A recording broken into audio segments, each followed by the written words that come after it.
Outro fator que pode levar a essas alterações, diminuição de receptores. Quando a gente fala em redução de massa magra, não é simplesmente a parte muscular, actina, miosina, são todos esses processos, todas essas relações enzimáticas de organelas também. Então, eu tenho uma capacidade geral de síntese de proteína menor. E aí, quando eu tenho isso, e se eu tiver, por exemplo, diabetes, se eu tiver obesidade, se eu tiver hipertensão, por exemplo, se eu tiver um quadro inflamatório maior, que é o que a gente chama de inflammaging, né, que é um quadro que vem de um aumento de padrões inflamatórios, de citocinas inflamatórias, que fazem com que eu tenha essa diminuição dessas expressões a nível de mTOR, a nível de síntese de proteína, e aí eu tenho essa expressão de fatores de apoptose, e aí com isso eu tenho reduções de células satélites. Então, por exemplo, tomo como, por exemplo, um treino, quando eu tenho um indivíduo jovem, eu treino, e aí as minhas células satélites conseguem recuperar todo aquele tecido. Com o tempo, a quantidade de células satélites ela vai diminuindo e eu não vou conseguindo recuperar muitas vezes essa massa muscular. Então, tem uma série de fatores. Outro fator muito importante que está ligado a todo esse ambiente anabólico nos idosos é a relação com o sono. Os idosos eles têm uma relação, uma diminuição de sono, e essa diminuição de sono ela vai desregular todo esse ambiente anabólico, vai aumentar o catabolismo. Então, quando a gente fala em massa muscular, em alterações neuromusculares, a gente tem que pensar em todos os processos e aí atuar de maneira multifatorial. E isso fazendo também não só a questão do exercício, mas a questão da nutrição, de um aporte adequado de proteínas, de vitamina D, que hoje é bem importante para reduzir desse desnível de massa muscular e esse índice de fragilidade que acontece à medida que os indivíduos envelhecem. Então, a gente tem que olhar de maneira geral. Mas aí, o quanto é importante e o quanto a gente consegue reter de massa muscular, ou de tecido muscular, ou de força ao longo do tempo, através de algo que é a nossa atividade física, nosso exercício. Então, esse aqui é basicamente uma imagem do quadríceps, né? De ultrassonografia. Esse de cima, ele é de indivíduos com 40 anos. Esse aqui são indivíduos de 74 anos, né? Triatletas, tá? Isso é um estudo.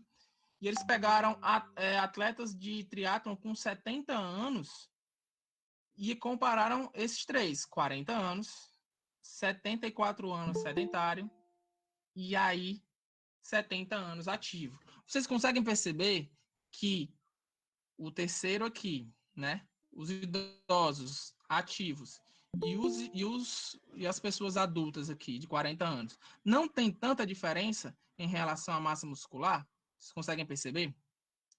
E aí eu quero que vocês percebam não somente essa questão do tecido, mas essa parte branca entre, entre o tecido que já está degenerado, tá? E aí o que acontece? Eu tenho infiltração adiposa, né? É como se quando a minha massa muscular vai sendo perdida, vai começando a vai ter mais infiltração de gordura. Não se sabe ao certo quais são os motivos efetivos, mas um dos motivos que se acredita é como se fosse uma substituição de tecidos, né? Assim, vai preenchendo aquele espaço, uma infiltração adiposa, que vai gerar um aumento de inflamação. Esse aumento de inflamação vai gerar essas reduções, vai aumentar o ambiente inflamatório e diminuir o ambiente anabólico do indivíduo idoso. Além de que isso aqui vai prejudicar a qualidade muscular. E o que é essa qualidade muscular?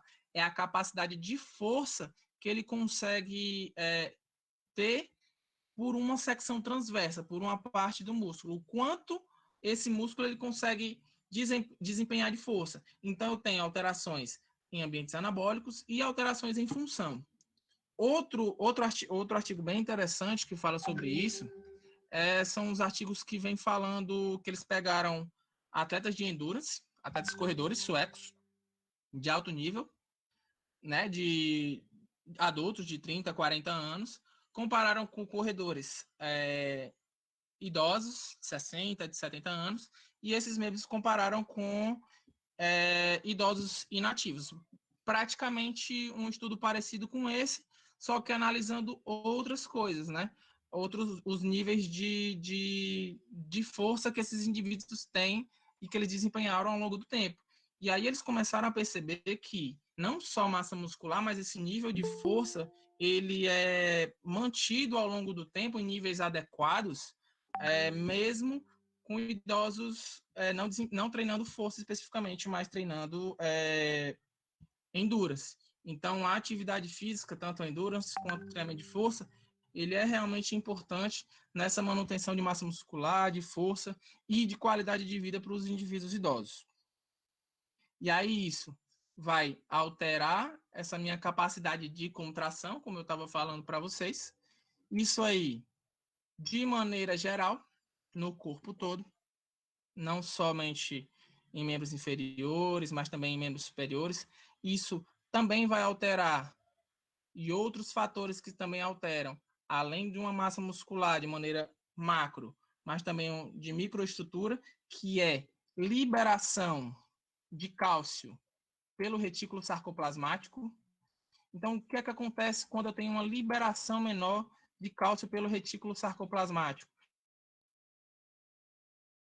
Ação mais deficiente. Eu tenho uma alteração na capacidade de coordenação intermuscular e intramuscular. Quando eu tenho uma diminuição e uma perca de capacidade de coordenação intra e intermuscular, eu tenho deficiência no movimento, eu tenho uma dificuldade de aplicar a força adequada. E se eu não aplico a força adequada, eu perco função, eu perco qualidade de vida, o idoso cai e perde a independência. Então, tudo isso está relacionado a todas essas alterações nos indivíduos idosos. Outra alteração bem importante é essa questão da conectividade dos motoneurônios. Então, eu tenho, como eu falei para vocês, essa capacidade de ativação menor e eu tenho essa perda de motoneurônios ao longo da vida, principalmente motoneurônios espinhais que inervam os músculos dos membros inferiores. Esse é um dos grandes motivos que mesmo os idosos que são os mais sedentários, eles têm, eles usam os membros inferiores para andar, para caminhar, para sentar e levantar, mas a perda desses motoneurônios através de série de fatores anabólicos e de estilo de vida fazem com que eu perca essa inervação e com isso eu perca fibras principalmente de força, tipo 2, e isso faz com que eu perca função e perca qualidade de vida. Outra alteração específica são alterações nos tecidos conjuntivos e principalmente nos tecidos conjuntivos em relação ao tendão. E aí o que acontece? Por que e para que isso é importante? O tendão, ele funciona como algo que vai acumular aquela energia elástica e aí vai fazer com que o músculo ele realmente desempenhe esse movimento de contração vigorosa. Se eu não tenho um tendão rígido, eu não tenho uma contração efetiva. E idosos têm essa diminuição de tendão. É como se fosse um carro com o amortecedor quebrado. O carro bate e ele não o carro cai, né? Passa por uma lombada e ele não cai, ele fica no chão. Então, ele não tem essa transmissão de força através do tendão. E isso realmente é importante. E o treinamento de força, já trazendo alguns outros benefícios específicos, trazem para melhoria. E aí, se eu não tenho esse tendão que me impulsiona, eu perco velocidade. E aí eu tenho uma série de fatores que eu vim falando para vocês, fator de massa muscular, fator de contratibilidade, né, diminuição dos motoneurônios, diminuição da velocidade dessa condução nervosa, diminuição desses fatores em relação à rigidez articular, e tudo isso faz com que o meu idoso seja mais fraco, mais lento e menos funcional. Outro fator importante ligado a tudo isso, quantidade de massa muscular, quantidade de força desempenhada, é essa alteração na densidade óssea, que está bem ligada a toda essa saúde e qualidade de vida do indivíduo idoso. Beleza, pessoal? Eu vou tirar aqui o compartilhamento para perguntar se vocês estão... Se está tudo ok aí. Fala para mim aí, dá um ok aí, se tem a dúvida.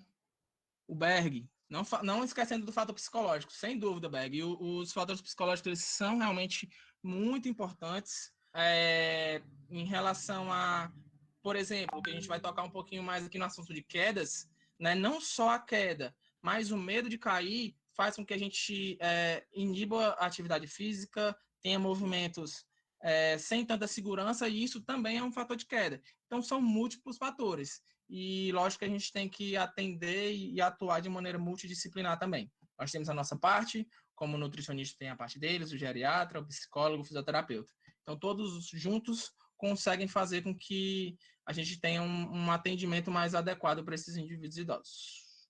Beleza, galera? Vou lá compartilhar de novo aí.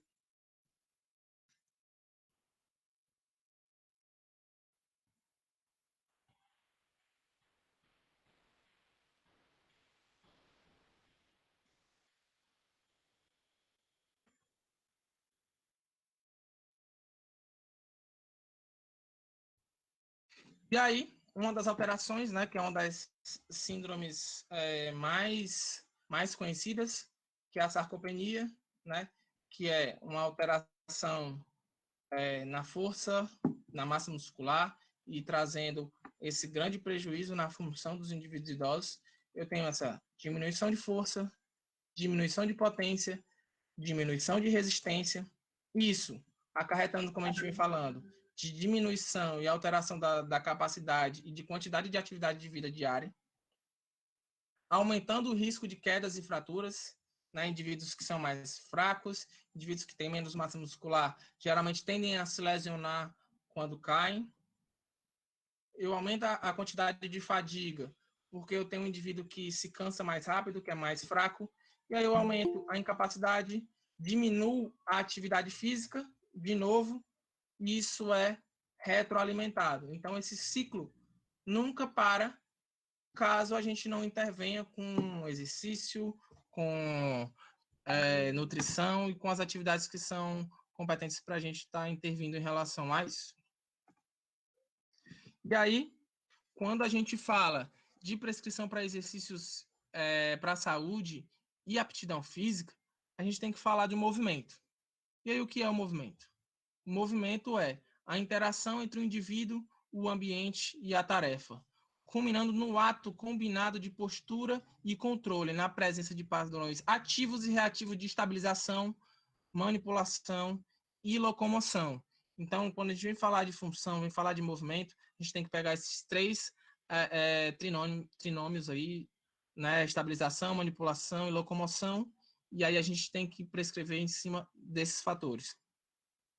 E aí, movimento é igual a função, de acordo com Michael Boyle. E aí a gente tem, de novo, isso, um movimento que é influenciado pela tarefa, que é influenciado pelo ambiente, que é influenciado pelo indivíduo. Então, se eu tenho um indivíduo que é mais forte, ele vai se movimentar de uma maneira diferente, ele vai modificar o movimento. Se eu tenho uma tarefa diferente, esse movimento ele vai se modificar. Então, se eu tenho um ambiente diferente também. Exemplo, eu posso ter indivíduo que a tarefa pode ser dificultada ou não. Por exemplo, um agachamento, ele pode ser feito um agachamento livre.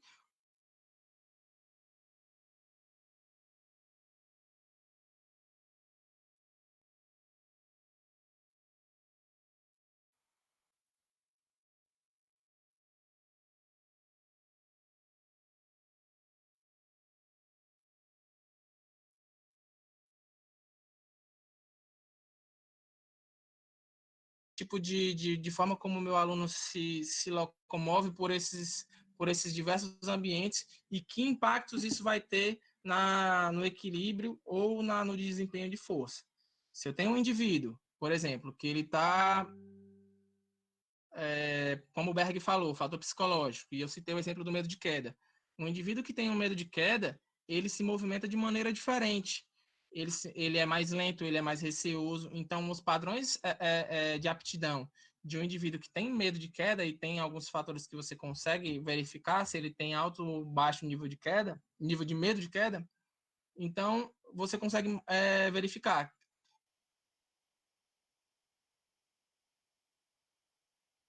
E aí, que são correlacionados, então eu faço com que eu modifico o indivíduo e automaticamente esse indivíduo se modifica o movimento. Então, eu posso manipular o movimento, manipular os exercícios através da modificação desses três fatores. E aí, dentro desses exercícios que a gente, dentro dessa prescrição que a gente vai estar trabalhando aqui com vocês, está mostrando um pouco para vocês, a gente vai estar abordando dois fatores, tanto o treinamento de força quanto o treinamento de equilíbrio, que são os dois fatores que são hoje principais para manutenção da qualidade de vida e também prevenção de quedas, que é o que a gente vem falando um pouquinho aqui. E aí, por que a força? Por que a força é tão importante? E aí, esse estudo ele vem falar de maneira bem interessante, que ele pegou idosas, tá? E eles começaram a comparar alguns exercícios, alguns testes de força, tá? De membro inferior, de membro superior, funcionais, que são bem utilizados para idosos, e eles começaram a comparar esses idosos que tinham níveis de força mais altos e risco de mortalidade. Então, não só o nível de força, mas também o nível de atividade física. E eles começaram a comparar para ver quais são as correlações que existem. E aí, eles começaram a fazer esse cruzamento de dados entre força muscular e risco de morte por todas as causas, que é o que a gente chama, tá? E aí o que acontece? Olha esses dados aqui. Essa primeira parte aqui são vários modelos preditivos, tá? E esse modelo preditivo aqui é um modelo de pessoas que seguem a recomendação de atividade física diária, de atividade física semanal pelo Colégio Americano, de 150 minutos. E aqui são idosos que ficaram abaixo do nível de recomendação, contrastando com o nível de força, tá? E aí o que foi que aconteceu? Olha esses dados aqui. E aí eles vêm mostrando que mesmo os idosos com o nível de recomendação de atividade física em dias, né, os 150 minutos, tiveram o mesmo risco de morte de pessoas que estiveram abaixo do nível de recomendação, mas que tinham níveis de força alto, tá? Isso aqui, esse nível de força foi testado pelo teste de sentar e levantar da cadeira, que é um teste bem funcional e bem utilizado em vários padrões funcionais para verificar a força de membros inferiores em idosos. E aí, outro teste que foi de membros superiores, o mesmo padrão, tá? E aí foi verificado que, da mesma forma, para membros superiores também, indivíduos que tinham um nível de força baixo, mas dentro das recomendações, tinham o mesmo nível de força de pessoas que estavam abaixo das recomendações. Então, muitas vezes a gente tem que olhar que não quando a gente vem falar de saúde, qualidade de vida, de prescrição de exercício para idosos, não é qualquer coisa, não é somente, faça uma caminhada, alguma coisa assim. A gente quer realmente modificar a saúde e a qualidade de vida desses indivíduos, prevenção de quedas, aumento de performance funcional, não é qualquer coisa. Não é qualquer coisa. Então, a gente tem que entender que as mulheres, mesmo seguindo as recomendações atuais para atividade física, ainda têm um maior risco de mortalidade se a força muscular esquelética é reduzida. Outro artigo bem interessante, esse artigo é um dos mais conhecidos e citados, que é um artigo do Ruiz, de 2008, porque eles acompanharam os adultos homens, né? Tanto de 30 anos, quanto adultos homens de 60 anos. E eles acompanharam esses adultos por quase 20 anos. E eles descobriram que os idosos que tinham níveis de força baixo, eles tinham um índice de mortalidade de quase 60% maior do que os idosos que tinham níveis de força alto. Então, isso é realmente importante porque força está ligado à saúde, à qualidade de vida e sobrevida. Então, é por isso que o treinamento de força ele é muito importante e ele vem sendo efetivamente e exaustivamente debatido ao longo do tempo, porque está ligado a esse padrão de mortalidade dos indivíduos idosos de maneira geral. E aí a gente tem essas adaptações de maneira geral do treinamento de força. A gente tem uma melhora de força entre 20% e 70%. A gente tem melhoria de coordenação intramuscular, coordenação intermuscular, melhoria de recrutamento de unidades motoras, aumento de excitabilidade dos motoneurônios espinhais, melhoria do perfil enzimático e outras alterações que a gente pode, hipertrofia muscular e outras alterações que a gente tem dentro desse setor, aumento de receptores também. Então, tudo isso faz o treinamento de força ser realmente importante para esses indivíduos.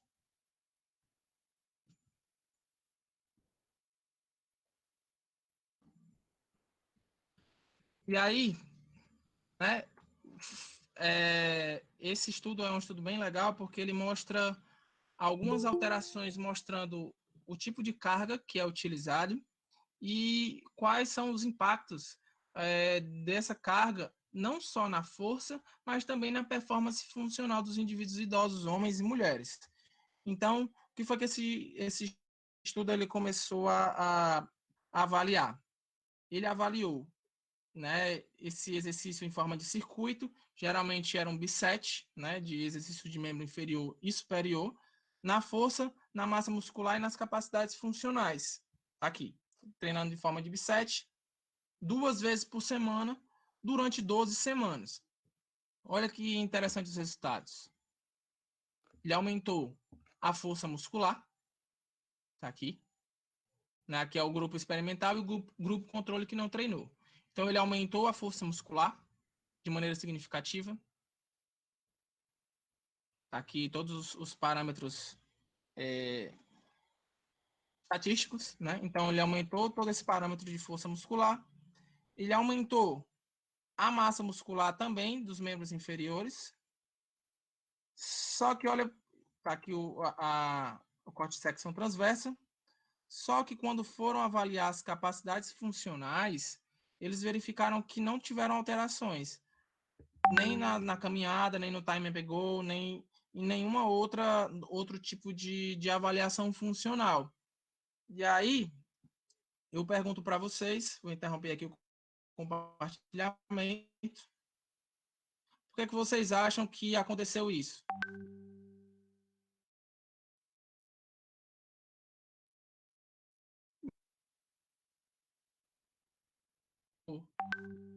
No grupo controle, não. E aí mostrou evolução tanto em força quanto em massa muscular, mas não mostrou evolução nas capacidades funcionais. E aí eu pergunto para vocês, por que não ocorreu, por que vocês acham que não ocorreu melhoria, mesmo aumentando força, mesmo aumentando massa muscular, mas não aumentou melhoria nas capacidades funcionais? O que vocês acham? Fala aí para mim.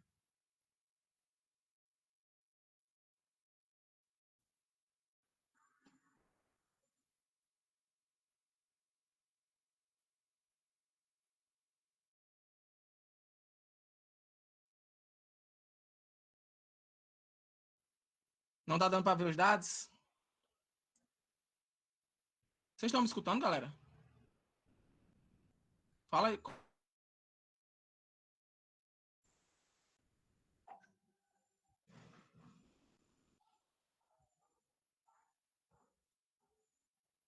Tá travando, tá travando.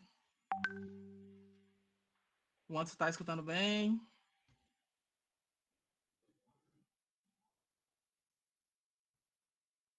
Tá ouvindo, tá travando.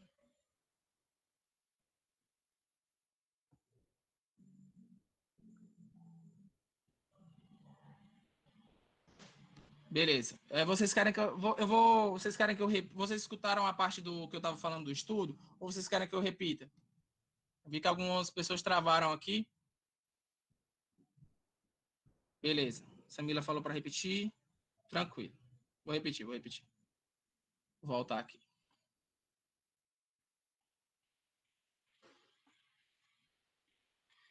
Esse estudo aqui foi um estudo que comparou, né, um grupo controle com um grupo experimental. E aí ele avaliou esse impacto de exercícios em forma de bisete, exercícios de musculação tradicional, com cargas moderadas e velocidades moderadas também, tá? 2 vezes por semana, durante 12 semanas. Então tá aqui, ó, o grupo antes e depois teve melhora do grupo experimental, tá? Em força, nos padrões de força, em um RM do leg press, principalmente, força dinâmica de extensão de joelho.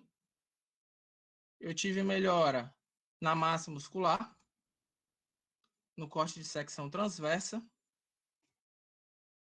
E aí eu não tive melhora nas capacidades funcionais. Foi isso que eu estava falando para vocês, tá? Houve melhoria de força, né, nos parâmetros observados, melhoria de massa muscular, de secção transversa, mas eu não tive melhoria das capacidades funcionais. E aí eu perguntei para vocês por que os indivíduos não tinham evoluído na melhoria de capacidades funcionais. Aí vocês falaram que, o Berg falou aqui que, será que não é porque os indivíduos não têm suas capacidades motoras bem desenvolvidas? Mas aí é que está, o Berg. Eles eram indivíduos nas mesmas condições, tá? Beleza, ele melhorou força, mas se força, muitas vezes ele não é tido como diretamente proporcional às capacidades funcionais, por que melhorou força e eu não melhorei as capacidades funcionais, tá? Então, isso é algo que realmente a gente tem que refletir o que é que está ligado em relação a isso. Melhorou força, mas não melhorou capacidades funcionais. Então, será que a gente sai de todos os treinos de força que a gente faz, a gente pensava que melhorava as capacidades funcionais, agora a gente está vendo que não é bem assim que acontece. Nem só os treinos de força, nem todo treino de força pode ser que melhore as capacidades funcionais ou para alguns grupos não vai melhorar.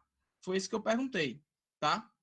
E aí a gente vai voltar aqui agora, se alguém não vê se tem alguém tinha mais alguma outra dúvida. Tranquilo aqui. Beleza. E aí eu vou voltar aqui agora para compartilhar a tela com vocês.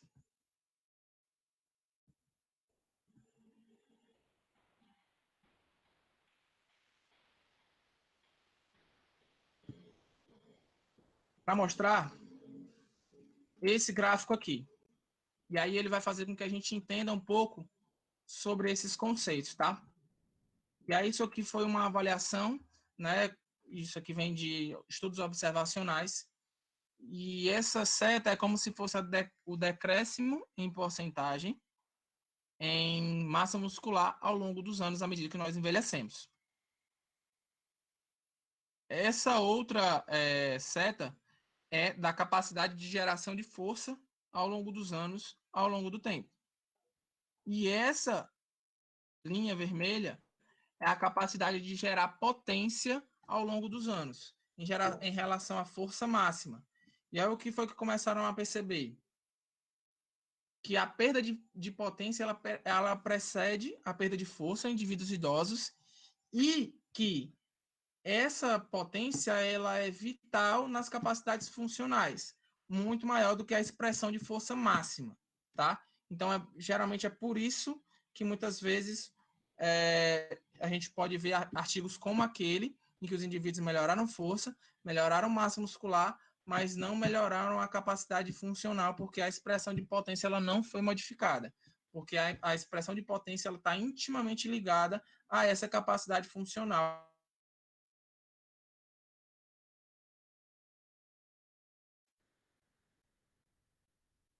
Conceitos, foi verificada que o impacto, né, da velocidade do movimento, do treinamento de força em idosos, tá? E aí, o que foi que eles começaram a verificar? Compararam exercícios em alta velocidade,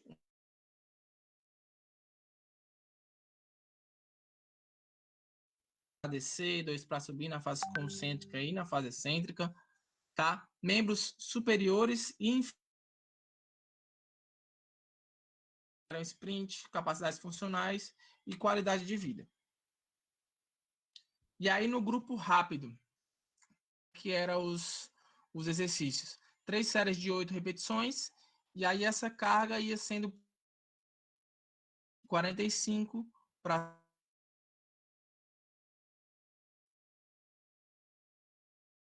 duas vezes, fase concêntrica o mais rápido possível, e fase excêntrica em 3 segundos.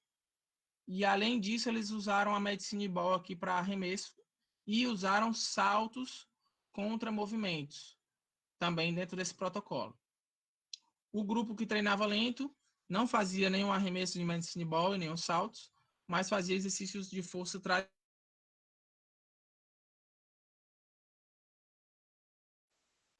fase concêntrica e excêntrica 3 para 3. E teve o grupo controle também.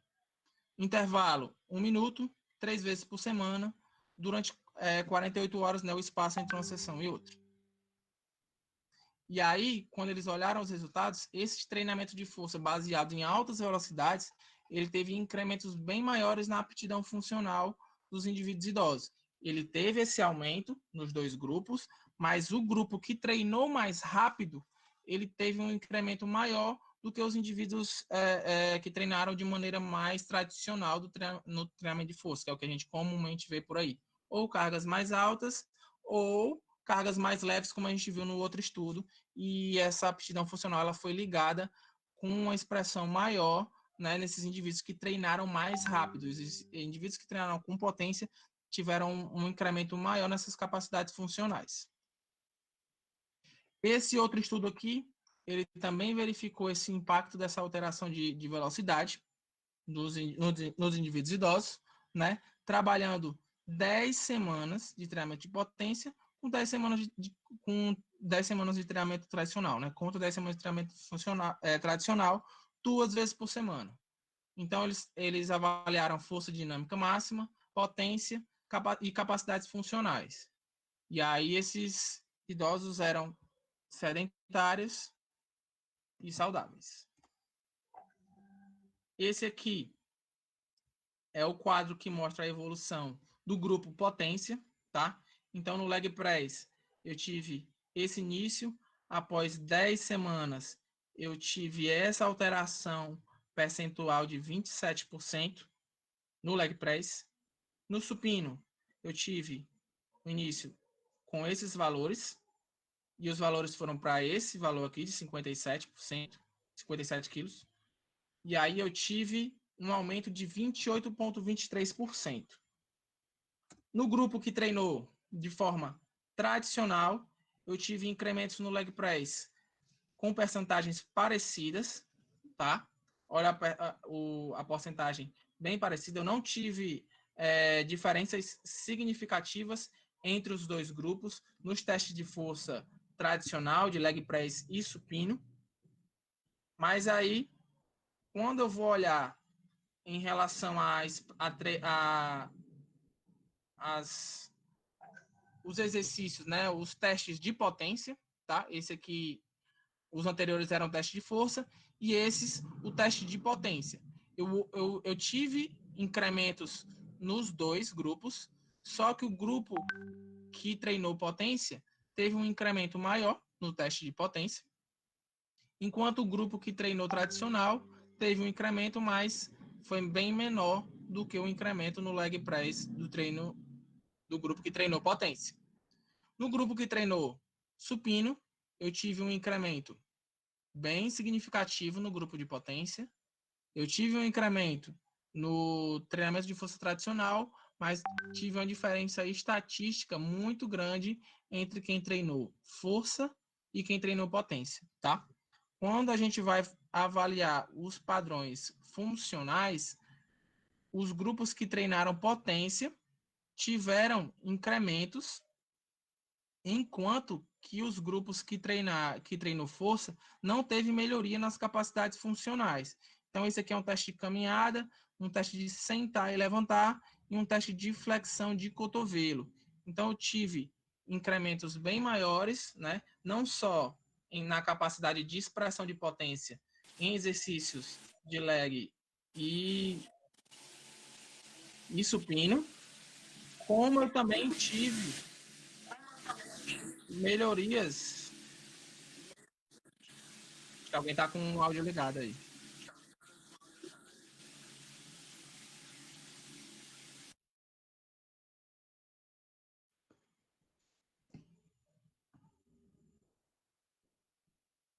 Beleza, pessoal, tranquilo até aqui?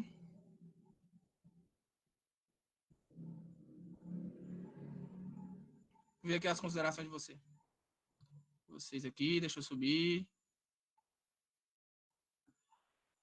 Marcos, lá quando você perguntou na outra pergunta lá, não foi sobre por que os exercícios não envolveram atividades dinâmicas?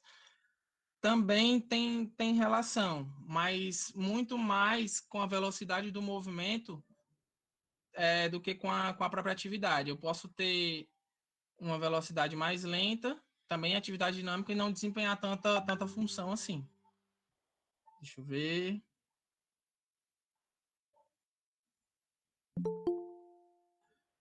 O Berg falou em questão das motricidades, né, Berg? Algumas funcionalidades dependem muito da motricidade fina como equilíbrio. Sim, sim, tá? Apesar de serem atividades independentes, algumas formas de desempenho de força vão precisar de um equilíbrio. Então, se o idoso não consegue ficar em pé só, ou se ele não consegue caminhar sozinho, ele não vai ter esse desempenho de força em algumas tarefas funcionais. E é por isso que muitas vezes, em muitos protocolos com indivíduos, por exemplo, frágeis, se usam máquinas. E aí tem uma série de artigos falando sobre treinamento de potência, por exemplo, em leg press. A gente tem um professor aqui no Rio Grande do Sul, que é o professor Cadori, que é uma das referências em treinamento de potência para idosos frágeis. A gente tem algumas formas de usar esse treino de potência, por exemplo, como uma alternativa. Mas quando se usa halteres, idosos mesmos. Nessa foto, por exemplo, é um supino reto na máquina, mas quando se usa halteres com idosos, os idosos, na maioria, não conseguem manter o equilíbrio dos membros no exercício. Boa consideração. E aí a parte coordenativa, ela também é importante no desempenho de força, na expressão de força, Beck. Eu concordo com você. E aí é que tá, muitas vezes. E aí, muitas vezes, é o erro que a gente tem de não de às vezes, levar o idoso excessivamente para a máquina e não usar esse aprendizado funcional realmente e usar realmente esses exercícios com halteres para melhorar a capacidade de coordenação e aí sim aumentar a expressão de força. Coordenação e força eles estão intimamente ligados. Não é necessariamente porque eu tenho mais força, por exemplo, como você falou, num supino na máquina, que eu vou desempenhar a mesma força num supino com halteres. Então, eu tenho uma série de atributos e de competências e de qualidades funcionais que eu realmente preciso trabalhar no meu indivíduo idoso. E é realmente, muitas vezes, onde a gente erra na prescrição.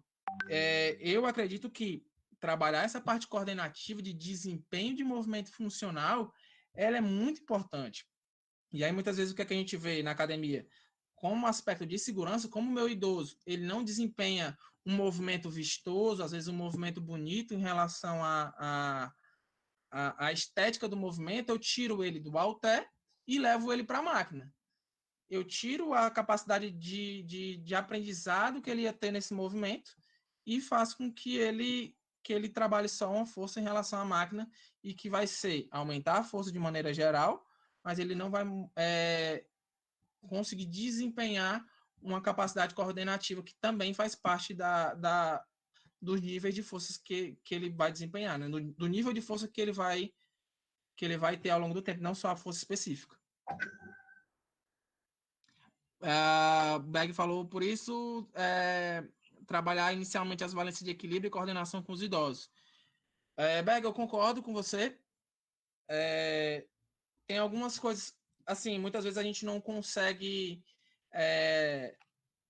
separar uma coisa da outra. E a gente vai falar um pouquinho disso, que um treinamento, ele pode ter força, ele pode ter equilíbrio, ele pode ter a capacidade de coordenação, e isso tudo dentro de uma mesma sessão.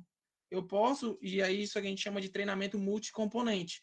A gente pode desenhar para que tenha vários aspectos. Tá travando? Vocês estão me escutando? Dá um ok aí para mim, por favor. Show. Valeu, Débora. Então vão ter vários aspectos que eu vou conseguir trabalhar. Por exemplo, se eu tiver um idoso com um nível de força muito baixo, ele não vai ter um equilíbrio eficiente, mesmo que eu trabalhe equilíbrio com ele toda a sessão. O nível de força ele é básico para sustentar muitas vezes as outras valências que a gente vai trabalhar, como caminhada, como exercícios de equilíbrio específico, de coordenação. Então, por exemplo, tem até um estudo bem interessante que é até do professor Cadori, que eu citei, que ele primeiro faz 4 semanas de algumas atividades de coordenação e equilíbrio, não faz treinamento de força durante as 4 semanas. E aí ele avalia o equilíbrio depois dessas 4 semanas. O equilíbrio não mudou. O equilíbrio só mudou quando ele adequou e jogou esse treinamento de força junto. Lógico, eram indivíduos muito frágeis, eram indivíduos institucionalizados, que tinham um nível de força muito baixo e que o nível de força estava atrapalhando esse desempenho de equilíbrio. E aí, como você falou, idosos que já são treinados, muda o tipo de treino. Concordo com você. Então, muitas vezes a gente erra quando está treinando, falando de treinamento para idosos, que a gente quer prescrever com base na idade. Eu tenho um idoso maratonista que correu a São Silvestre agora. Ele é um idoso que corre a 5 quilômetros a 32 minutos, tem 74 anos. Então, todo idoso ele tem as suas peculiaridades.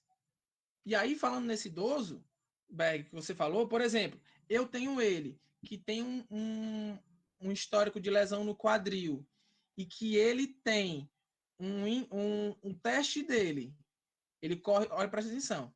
Ele tem um teste de equilíbrio estático pior do que o meu idoso de 84 anos que não consegue caminhar 4 quarteirões, mas ele corre uma maratona e o meu idoso que tem 84 anos não corre. Então, tudo isso tem que ser desenhado baseado nessa individualidade. Concordo com você com as suas colocações. E aí o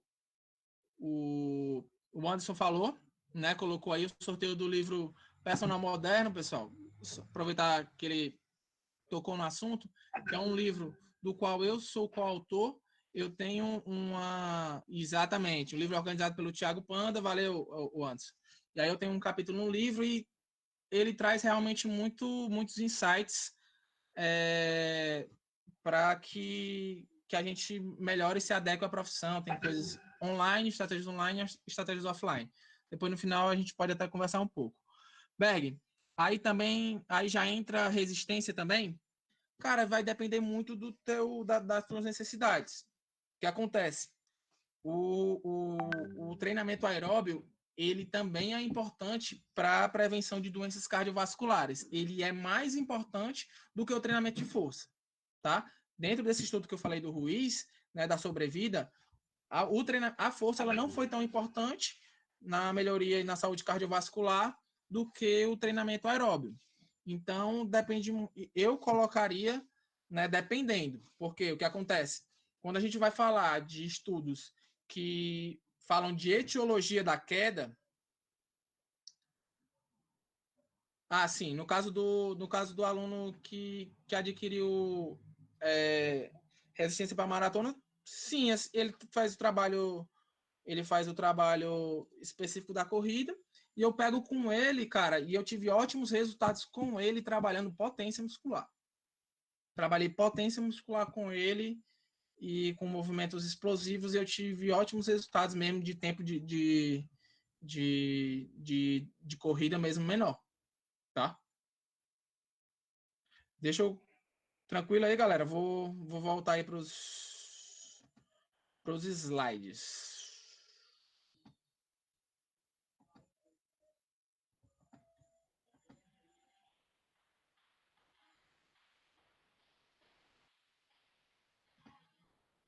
E aí, galera, existem alguns tipos de diretrizes para a gente melhorar essas capacidades funcionais com os indivíduos idosos através do treinamento. Eu mostrei um pouco desse lado das melhorias dos exercícios voltados para a potência, mas exercícios tradicionais de força também são importantes e cabem dentro da metodologia, tá? Não é uma coisa que anula a outra. Alguns artigos e alguns estudos mostraram e as evidências apontam que para melhorias de função, os exercícios de potência eles têm uma superioridade, né? Muitos estudos vêm mostrando isso ao longo dos anos, mas que eu não preciso abandonar os exercícios tradicionais. E eu posso. Eles não vão praticar exercícios de alta velocidade, tá? Mas eu posso adequar, é algo que vem para somar. Muitas vezes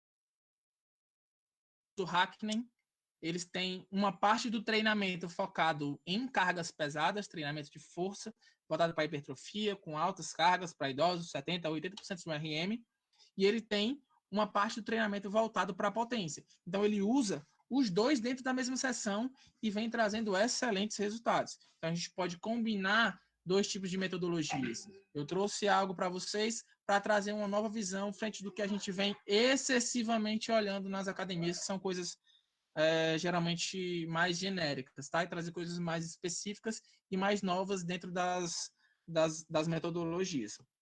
Então, anota essas estratégias, essas formas de progressão para melhoria das capacidades funcionais dos indivíduos idosos, tá?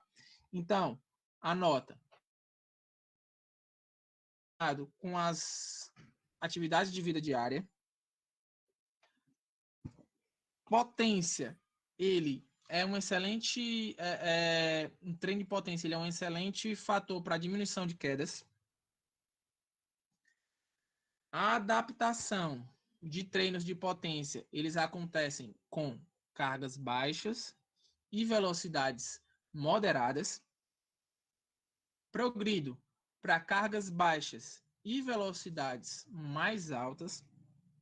Somente depois é que eu posso incrementar a carga usando velocidades mais altas. Que cargas são essas? Geralmente os estudos eles vêm mostrando em média 30% a 60% de um RM, tá? De uma repetição máxima para treinamento de potência, mas tem alguns outros estudos que mostram 75%, 80% com uma potência, né? Para esses indivíduos idosos. Lógico, com um volume mais baixo de repetições. Por que, que esse treino ele vem ganhando muita atenção dos pesquisadores nos últimos anos? Porque é um treino que usa cargas mais baixas, então eu tenho estresse muscular menor, eu tenho um alto ganho de potência e de capacidade funcional com eles, né? E eu tenho menos resistência por parte dos idosos, porque como os idosos eles geralmente não são tão ativos em relação a exercício físico, muitos têm resistência a trabalhar com cargas mais altas. E aí eu posso usar os treinamentos de potência que vão me dar os mesmos benefícios ou até mais benefícios em relação à funcionalidade. Eu também gero aumento de massa muscular com uma carga mais baixa, com estresse articular menor. E aí eu posso progredir e alternar essas valências, esses tipos de treinamento de força com o meu indivíduo idoso ao longo do tempo, ou até mesmo dentro de uma mesma sessão, como eu citei para vocês, com o Hackney, tá? E aí eu posso usar isso, né? Os exercícios de potência, com movimentos mais funcionais, o próprio sentar e levantar da cadeira, que é um exercício bem tradicional e bem simples, que a gente pode fazer até em casa com os nossos pais ou com os nossos alunos que não estão na academia. E é isso que eu vim falar para vocês. Porque muitas vezes a gente debate muito sobre exercícios que tem nas academias, né, que são com implementos, mas muitas vezes e até na boa parte dos casos, os idosos eles vão querer treinar em casa. Eles vão fazer exercícios em casa. Então, como eu vou utilizar as diversas metodologias para treinar um idoso em casa? E aí vem mostrando tem um artigo bem recente que vem mostrando o impacto desses exercícios sem equipamentos, né? Comparando o exercício excêntrico e o exercício concêntrico, né? Um exercício só de maneira excêntrica, sentar e levantar só excêntrico, sentar e levantar só concêntrico, com idosos saudáveis durante 8 semanas, tá, pessoal? Então, isso aqui é uma ótima alternativa, uma ótima metodologia para treinar um idoso, né? O treinamento resistido manual. E aí vocês vão ver o impacto que isso vai ter na função e na massa muscular e na força do indivíduo idoso, tá? E ele pode ser feito em qualquer lugar. Então tá aqui, vem mostrando uma série de exercícios, né? De sentar e levantar, de sentar de maneira excêntrica, um exercício de flexão de quadril aqui de maneira com resistência manual. E aí eu posso usar essa resistência manual de maneira que eu aumente a progressão de carga à medida que eu vou aumentar a minha resistência com esse indivíduo idoso. Então, eu posso ganhar estratégias de aumento de sobrecarga. Porque quando a gente vai treinar um idoso em casa, a gente não vai conseguir levar uma série de coisas, a gente não vai levar barra, a gente muitas vezes não vai levar algumas caneleiras, e muitas vezes essas caneleiras ao longo do tempo vão se tornando defasadas. Então eu posso usar a resistência manual para trazer uma sobrecarga a mais e uma nova alternativa, e eu acredito que isso é uma excelente alternativa para esse momento de pós-pandemia, porque pelo menos os idosos vão passar um pouco de tempo afastados das academias e das aglomerações. E aí, como resultado, né, os dois exercícios, tanto os exercícios que focaram na parte excêntrica quanto os que focaram na parte concêntrica, aumentaram os padrões funcionais, só que nesses exercícios, nessa metodologia, os exercícios excêntricos se mostraram superiores, né? E aí, quando a gente vai observar os tipos de exercícios excêntricos que a gente pode fazer, além desses, um bem específico e que gera muito fator de risco para o idoso, porque ele não sabe controlar a carga excêntrica, é descer da escada. Então, descer da escada, e tem metodologias, tem estudos mostrando que os exercícios somente usando a descida da escada melhoram muito padrões funcionais de marcha, de equilíbrio, de coordenação. Então, tudo isso é uma nova alternativa, uma alternativa diferente para que a gente saia apenas de movimentos mais básicos, mas use movimentos excêntricos também dentro do nosso programa de exercícios, não só em casa, mas também na academia a gente pode usar como uma outra alternativa. Tranquilo até aqui, pessoal? Deixa eu interromper aqui meu compartilhamento aqui para ver aqui se tem alguma dúvida. Muita gente falando.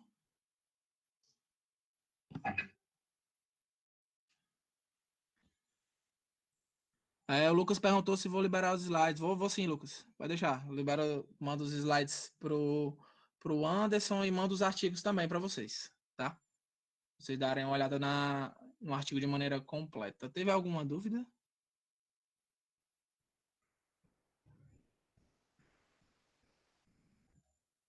Deu para entender aqui até agora, pessoal? Tudo tranquilo? Dá um ok aí para mim. Martinha, muito bem compreendido seu assunto. Valeu. Bag, vai até que horas? Cara, a gente vai entrar para a última parte, que é de equilíbrio. E aí a gente tem mais uns 10, 15 minutos aí de papo com vocês. E aí depende das dúvidas que vocês tiverem também. Tranquilo? Vou compartilhar aqui a tela de novo. É as crias, né, Bag? Tô entendendo. Isso aí, meu irmão. Pessoal, e aí a gente vem falar de um outro tipo de treino que é importante, é vital nas prevenções de quedas para indivíduos idosos, tá? E aí esse treino de equilíbrio dentro da literatura ele vem separado em 3 áreas, tá? Vem separado na abordagem tradicional, E essa abordagem tradicional, ela tem alguns tipos de formas de trabalhar essa abordagem tradicional de equilíbrio, que são os exercícios de base de suporte, que são exercícios que a gente pode diminuir a nossa base de apoio, pernas gradativamente mais fechadas, isso vai diminuir a minha base de apoio em combinar ou exercícios isolados de equilíbrio ou em combinação com algum outro exercício de força, algum exercício que pode desafiar o equilíbrio através dessa redução da base de apoio, né, progressivamente mais aberta até uma diminuição. A gente tem exercícios de equilíbrio dinâmico, que são exercícios bem tradicionais, que são exercícios onde você geralmente vai ali fazer algum contorno em algum obstáculo. Então, esses exercícios são tidos como tipos de equilíbrio dinâmico. Existem os exercícios de estresse dos músculos posturais. O que são isso? Os músculos posturais geralmente são os músculos da panturrilha, tanto o gastrocnêmio quanto os músculos dos dorsiflexores. E aí o que acontece? Eu posso ter alteração nesse tipo de base de apoio também. Como? Com exercícios na ponta do pé, ou exercícios no calcanhar. Pedir para o idoso caminhar na ponta do pé, uma distância, ou no calcanhar e voltando. Isso é estresse nos músculos posturais. E eu tenho exercícios que modificam a entrada sensorial. Geralmente a gente pode pedir para o idoso fazer com os olhos abertos, um tipo de equilíbrio estático, por exemplo, simplesmente ficar com os pés fechados. Mas eu posso ter redução dessa entrada sensorial, que é pedindo para ele fechar os olhos. E aí essa dinâmica vai fazer com que uma informação maior tenha que sair dos receptores do pé para a identificação do espaço que o indivíduo está tá permanecendo. Então, eu tenho essas quatro alterações, né? Essas quatro formas de trabalho de equilíbrio tradicional. E aí, mostrando para vocês que pode ser uma alteração de entrada sensorial. Eu tenho formas de equilíbrio dinâmico que podem ser estáticas ou dinâmicas, como eu falei, de estar driblando o cone, de estar fazendo algum tipo de movimento mais dinâmico. Tem exercícios unipodais e bipodais, mudando base de apoio. E aí mostrando outra forma de equilíbrio dinâmico também. E exercícios na ponta do pé, também para estresse dos músculos posturais e melhoria dessa entrada sensorial das informações vindas do pé. Algo que a gente geralmente não trabalha muito, né? Que são os indivíduos fazendo de forma descalça. Então, é algo que realmente faz a diferença nessa melhoria de equilíbrio nos indivíduos idosos.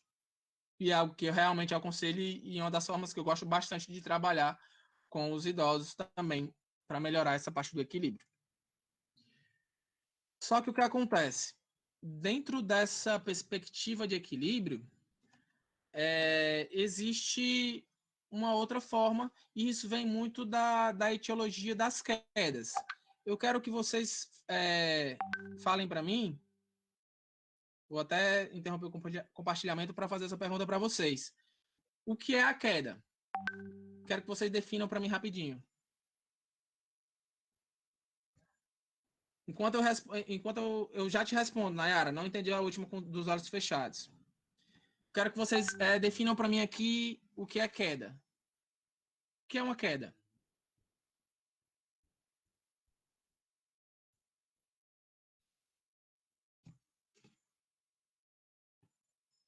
Alguém? Um desequilíbrio. Beleza, Nayara. É um desequilíbrio como? Quando acontece uma perda de equilíbrio? Como? Como acontece essa perda de equilíbrio? Beleza, Brena, perda de equilíbrio. Beleza, Flávia. É um desequilíbrio. Acredito que seja toda e qualquer perda de equilíbrio do indivíduo. E essa perda acontece como? Falta de força nos membros inferiores, beleza. Quando o centro de gravidade é alterado, beleza. Show de bola. Vocês estão unindo as coisas, mas vocês vão chegar lá. Essa perda de equilíbrio, ela acontece de maneira voluntária ou involuntária? Responde aí para mim.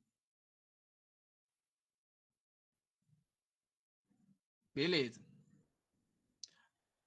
Fidel falou das duas formas. Duas formas. A Luísa falou involuntária. Eu tô falando na queda, tá, pessoal? Quando eu caio, o desequilíbrio, o desequilíbrio junto com a falta de força, ela acontece de uma maneira voluntária ou involuntária? A Aline falou involuntária. Beleza.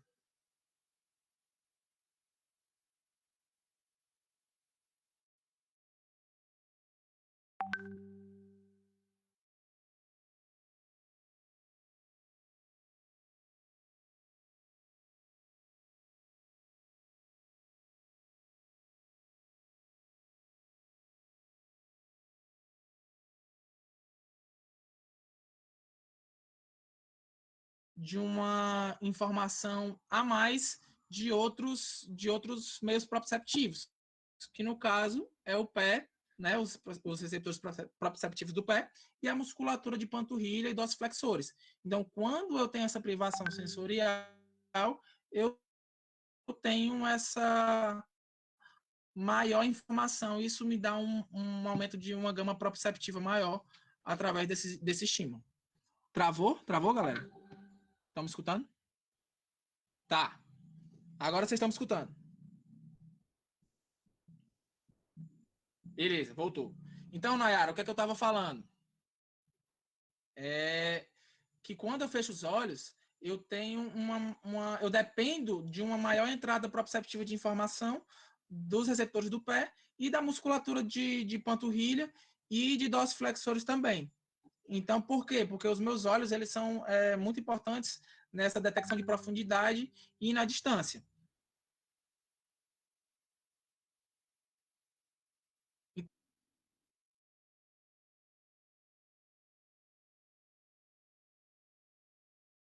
Beleza? Vou compartilhar aqui de novo. Travou? Nós estamos escutando agora? Isso, a propriocepção do pé. Show. Beleza, galera. Então, ó, como eu tenho um desequilíbrio de maneira involuntária, quando eu treino um equilíbrio tradicional, eu treino esses indivíduos de maneira voluntária. Eles sabem quais são as atividades. Mas, para treinar de maneira realmente efetiva e completa os indivíduos idosos, eu preciso oferecer para eles ações que eles não estejam esperando, ações involuntárias, ações que eu perturbe o equilíbrio dele, sem que esse indivíduo ele esteja esperando por essa atividade, para que aí eu aumente a capacidade reativa dele e antecipatória do equilíbrio. Aí sim eu consigo ter não só uma capacidade cada vez menor de se desequilibrar, mas uma capacidade mais rápida e mais efetiva de retomar o equilíbrio, que também faz parte do programa de treino de equilíbrio. E aí, como a gente faz isso? Esse estudo aqui é um estudo bem bacana, bem legal para fazer, tá? Que a gente consegue fazer em casa ou na academia, de alguma forma. Foi o que eles começaram a fazer. Eles pegaram os idosos, foram 4 semanas, tá? 2 vezes por semana, eles faziam essa caminhada. Se vocês conseguem perceber, ó, são pisos diferentes, até 8 metros de pista, e essa pista tinha pisos diferentes, para que eu consiga perturbar esse equilíbrio, promova a instabilidade de uma maneira que o idoso não está esperando e que ele desenvolva essa parte de equilíbrio de maneira reativa também. E aí, os resultados desses estudos eles mostraram que essa metodologia é realmente bem aplicável e promove melhorias tanto no equilíbrio estático quanto no equilíbrio dinâmico, equilíbrio com os olhos abertos e fechados e também melhoria da marcha e dos padrões de sentar e levantar. Então, essa alteração do piso ela é bem importante. Ah, professor, eu estou na academia, eu não vou conseguir colocar um piso diferente. Eu tenho um piso diferente, eu posso usar um colchonete, eu posso usar, colocar algumas caneleiras empilhadas, e aí eu posso ajudar o meu aluno, caso ele tenha uma dificuldade no início. Então, eu posso fazer um caminho com diferentes formas, diferentes texturas, diferentes estruturas, e fazer com que esse indivíduo ele tenha uma melhoria desses ganhos proprioceptivos através desse equilíbrio perturbado de maneira inesperada. E aí eu posso usar os bozus, eu posso usar um colchonete de maneira diferente, eu posso usar outras formas de texturas, e aí nisso eu posso usar esse equilíbrio de forma perturbada e de maneira inesperada, que ele possa realmente atuar de forma reativa a um equilíbrio frente a um desequilíbrio inesperado. A terceira forma de equilíbrio que a gente encontra na literatura é o equilíbrio multitarefa. O que foi que eles começaram a ver? Dentro realmente dessa especificidade que a gente vem falando, de não só pegar exercícios de maneira volitiva, né, que o aluno já sabe o que é que vai fazer, mas trazer esse componente inesperado. Outros fatores também são importantes dentro da função dos indivíduos idosos. E aí vem falar sobre isso, sobre o treinamento multitarefa, para incorporar esse treinamento baseado em performance física envolvendo o equilíbrio. Por quê? Eles começaram a perceber que o treino somente de equilíbrio ou o treino somente de força, por exemplo, eles transferem pouco para ações de multitarefa. O que é isso? Eles começaram a perceber que tem indivíduos que têm problemas de déficit de equilíbrio, ou déficit de força, ou déficit de atenção, que eles caminhavam, enquanto eles caminhavam, eles não conseguiam desempenhar outra função, por exemplo, falar. Então, esse é um teste bem básico dentro da literatura do equilíbrio, que é, e aí vocês podem até perceber, dentro até dos próprios alunos de vocês, da própria família, se você está conversando com a sua mãe, ou com a sua avó, ou com alguém que é idoso perto de você, e se ele não consegue desempenhar, por exemplo, esse movimento de caminhar enquanto fala, ele pode ter alguma alteração ali entre força e equilíbrio ou de um padrão atencional. E geralmente, os idosos eles caem não somente quando eles estão desempenhando uma tarefa motora, mas quando eles estão fazendo uma tarefa uma tarefa que a gente chama de multitarefa ou dupla tarefa. Andando enquanto carrega uma sacola, andando enquanto está conversando com alguém, andando enquanto está olhando o celular. Então, promover esses treinos específicos também faz parte de um bom programa de treinamento para equilíbrio. E aí a gente tem dupla tarefa ou multitarefa, né? Que pode ser de domínio verbal, de domínio cognitivo ou de manipulação. Por exemplo, eu posso ter esse idoso aqui que faz um circuito de caminhada e ao mesmo tempo eu tenho que manipular essa bolinha aqui, tá? Eu tenho esse indivíduo aqui que ao mesmo tempo faz um treino de equilíbrio junto com padrões cognitivos e reativos, por exemplo, você pode colocar ele para seguir comandos aleatórios seus, e aí ele tem que desempenhar isso de uma maneira mais rápida. Vai para a bolinha amarela, vai para a bolinha verde, e isso fazer padrões, desafiando os padrões de equilíbrio, usando outras texturas, usando outras formas, usando a parte cognitiva também, e aí melhorando essa capacidade de atenção de maneira específica. Um outro exercício bem interessante é essa caminhada usando um padrão matemático, por exemplo, caminhar contando de 100 de trás para frente, ou fazer agachamentos, por exemplo, dizendo cada repetição tem que dizer uma cor diferente, ou um tipo de animal diferente. Vocês podem usar memórias afetivas do indivíduo idoso para trabalhar esse tipo de equilíbrio, por exemplo, se tem um idoso que gosta de carro, toda vida que ele fizer um agachamento ou fizer um movimento de caminhada, ele pode estar falando uma marca de carro ou ator de novela. Então, vocês podem usar esse padrão de exercício para desempenhar outros tipos de memória e melhoria de padrão atencional também nesses indivíduos idosos. Beleza, galera? Então, a dica que fica no final, pessoal, realmente a gente vai estar realmente saindo melhor do que o que a gente entrou nessa quarentena?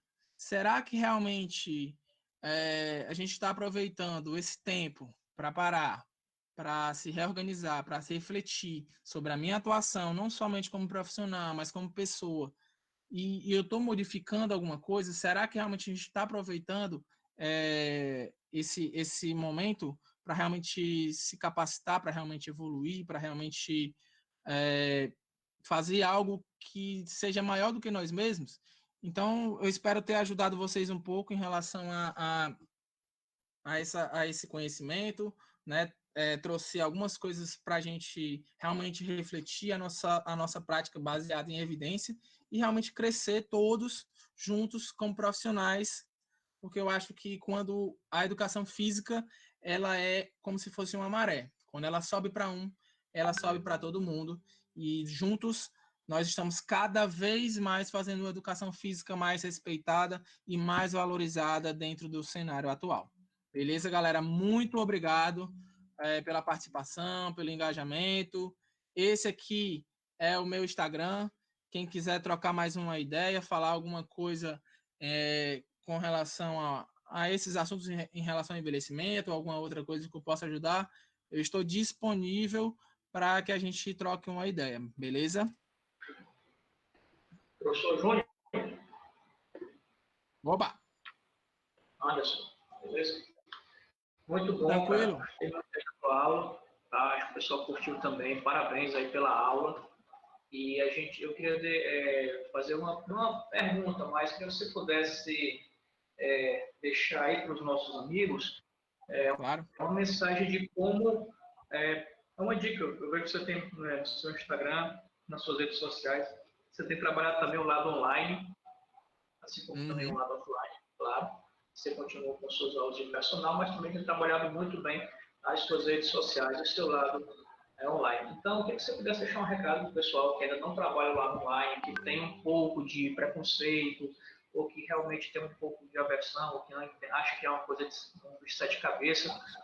Como é que o profissional de educação física hoje, né, ele vai viver sem não entender que ele precisa ali do online para poder ele ser um melhor profissional, para ser um profissional mais adaptado, tá? Afinal de contas, o cenário hoje mudou muito, nós estamos aí há quase 2 meses sem atividades, mas o mercado mudou muito da forma que ele está sendo visto e, claro, as ferramentas que estão sendo descobertas e até mesmo ofertadas nesse momento vêm todas no mercado digital. Então, eu queria muito a sua contribuição para poder deixar uma mensagem aí para os nossos amigos da educação física, ou se tiver alguma outra área aqui envolvendo alguém da fisioterapia também.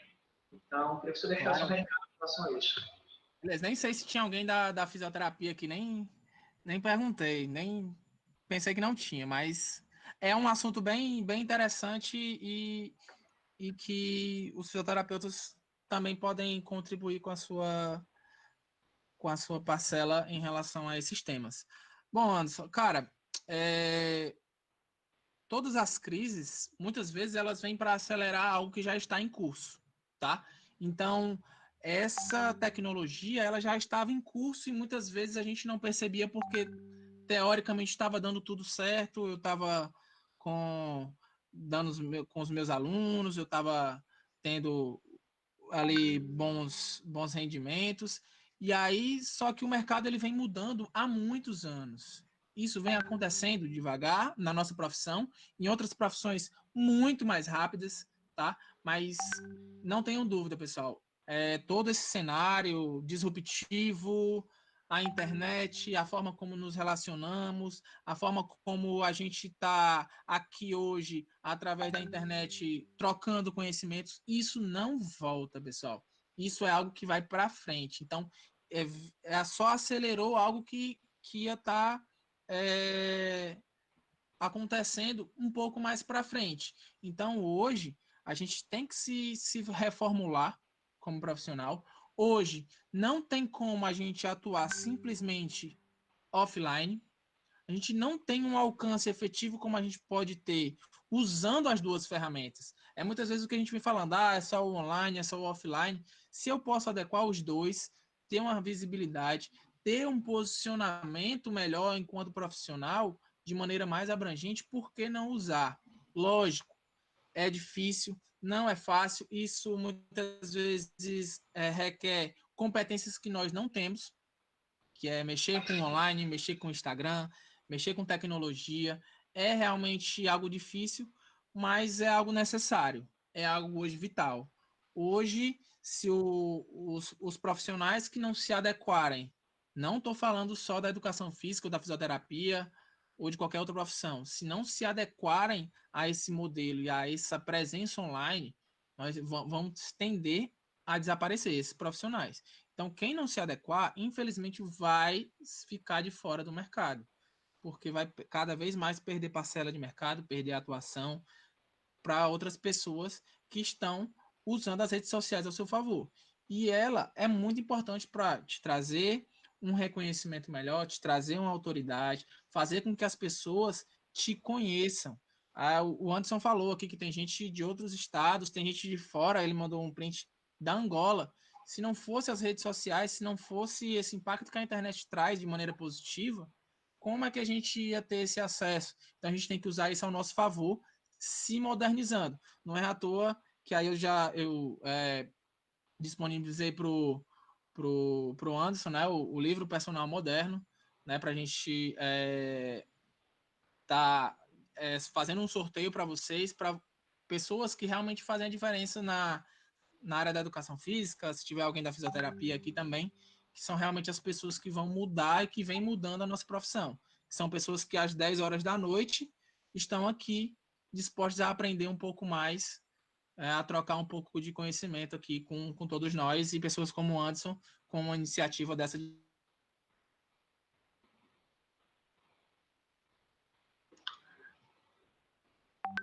Acho que caiu um pouquinho aí. Alô?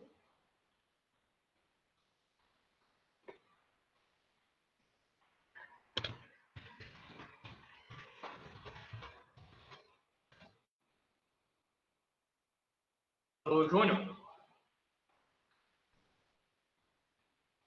Acho que a internet dele caiu. Mas eu já te volto.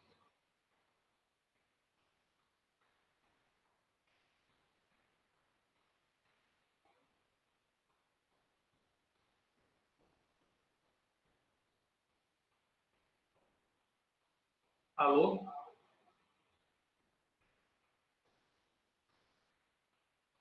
Luiz? Luiz Júnior?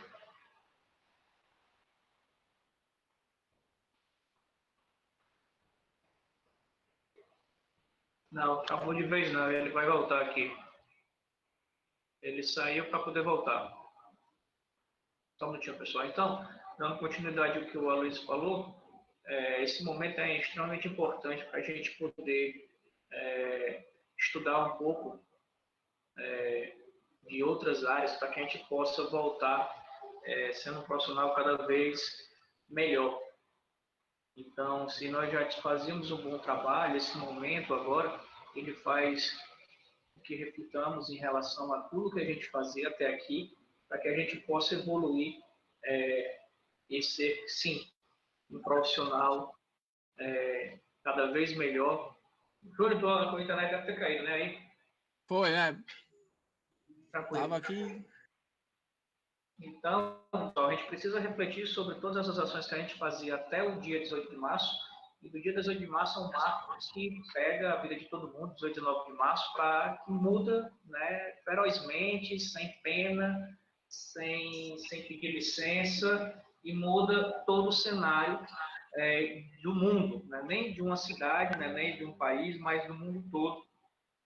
Umas mais cedo, outras a partir dos 18, outras mais tarde, mas muda o cenário de todo mundo. Então, assim, o online veio para ficar.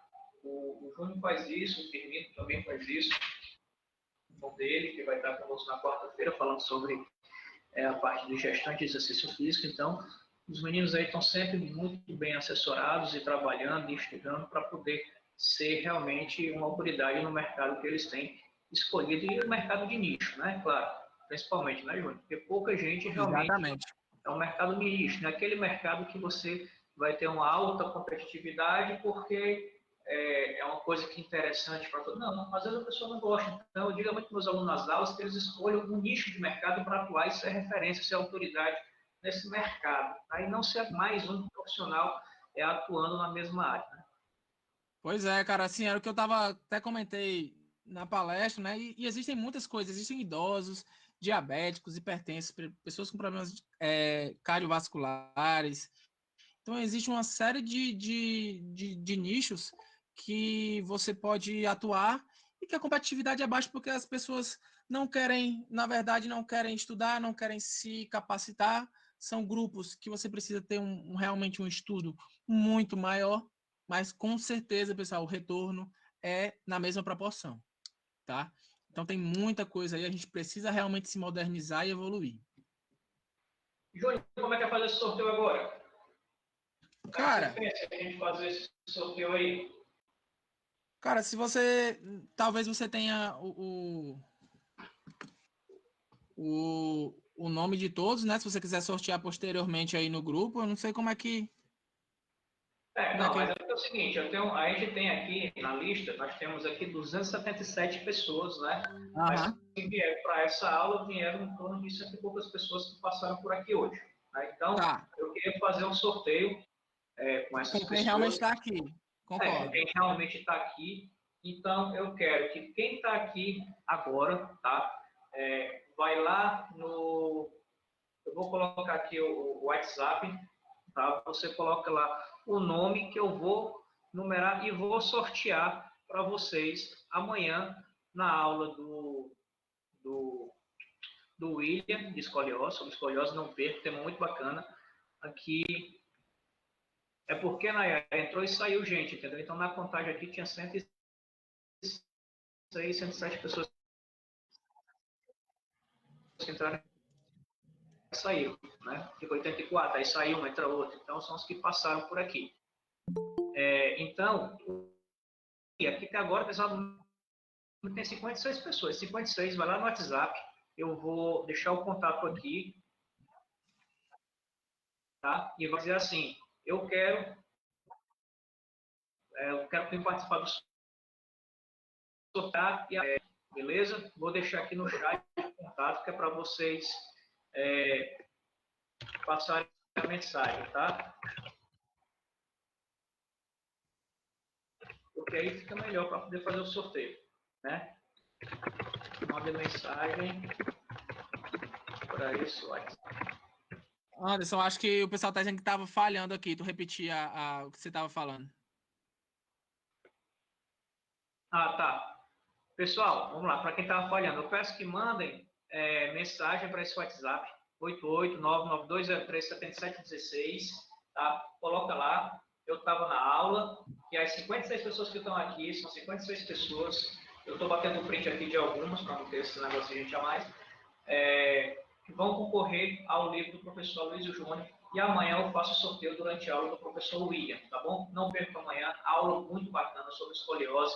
O professor William é fisioterapeuta, eu acho que aqui a Luana, que é da fisioterapia, já teve aula com ele, sabe como o cara é fera, entendeu? É lá do Juazeiro do Norte, então, cara fantástico. Na quarta-feira tem o professor Firmino, e na quinta-feira, sobre parte de cardiopatia, o professor Demetrios Brandan, que vocês também, muitos já conhecem o professor. Beleza? Eu espero que fique entendido. Fala comigo lá no WhatsApp, 88992037716, para concorrer amanhã no sorteio. A Bruna colocou aqui, eu estava na aula, não estava na aula. Beleza, o pessoal já está mandando as mensagens aqui no WhatsApp. Show de bola. Professor Luiz Júnior, muito obrigado. Vale lembrar, pessoal, só mais uma situação, o Júnior está no nosso quadro docente, da nossa pós-graduação presencial. Infelizmente, não iniciou ainda, né, porque caiu em cima da pandemia, mas que a gente espera estar voltando o mais breve possível. Está dentro do nosso quadro da pós, o professor Júnior, o professor William, o professor Firmino, o professor Demetrio, todos os quatro fazem parte do nosso grupo da pós-graduação para grupos especiais e reabilitação musculoesquelética. Bom, então, professor, um grande abraço, né? Valeu, querido. Eu que agradeço a oportunidade. E logo mais, né, estaremos aí juntos aí na pós-graduação, né? Espero ver todos vocês também. Valeu, pessoal. Abraço, Beleza? gratidão. Valeu. Até mais, abraço. Pessoal, encerrando aqui a transmissão de hoje. Tá bom? Agradeço a todos. E amanhã, fala comigo no WhatsApp, não esquece que amanhã vai ter o sorteio do livro, hein? Então, um grande abraço, boa noite, cuidem dos seus bebês, que eu também vou cuidar da minha aqui. E amanhã a gente se fala. Vamos encerrar aqui. Boa noite, Flávio. Boa noite, Martinha. Boa noite, Luana. Valeu, pessoal. Obrigadão, hein? Boa noite, Lucas. galera se despedindo. Boa noite, Fidel.